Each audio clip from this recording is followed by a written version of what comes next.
দেখুন, মব সৃষ্টি করে আসলে কখনোই কোনো সঠিক সমাধানে আসা যায় না, জাতিকে উপকার করা যায় না। এর জন্য আমরা প্রথমে যে কথাটা বলি, প্রথমে একটি সুনির্দিষ্ট লক্ষ্যের উপর জাতির ঐক্যবদ্ধ করতে হবে, যেটা আল্লাহ রাসূল ১৪০০ বছর আগে করে গেছে। আমাদেরকে এই কথার উপর আসতে হবে যে আমরা মানুষ সমস্ত ন্যায়ের উপরে, আল্লাহর হুকুমের উপরে, যে আল্লাহ ছাড়া কারো হুকুম মানব না, এই কথার উপরে একটি জনগোষ্ঠীকে ঐক্যবদ্ধ করতে হবে।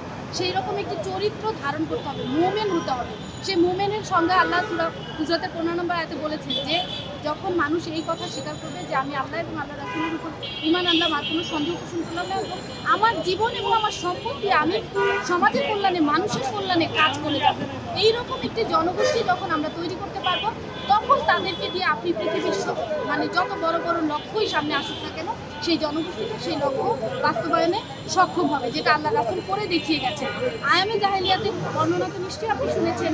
সেখানে আজও আমরা গল্প আকারে শুনি যে মানে মানুষ কুকুরের মতো হানাহানিতে লিপ্ত থাকতো। এক টুকরা গোশত নিয়ে কুকুর যেমন কামড়াকামড়ি করে, সেই সময় মানুষ সেভাবে হানাহানিতে লিপ্ত ছিল। সেই মানুষগুলোকে সোনার মানুষে তৈরি করে ফেলেছে রাসূল একটি এই জীবন ব্যবস্থার মাধ্যমে, যেটা আল্লাহ তাকে দিয়েছিলেন। এই কথার উপরে ঐক্যবদ্ধ করে যে আমরা আল্লাহর হুকুম ছাড়া আর কারোর হুকুম মানব না।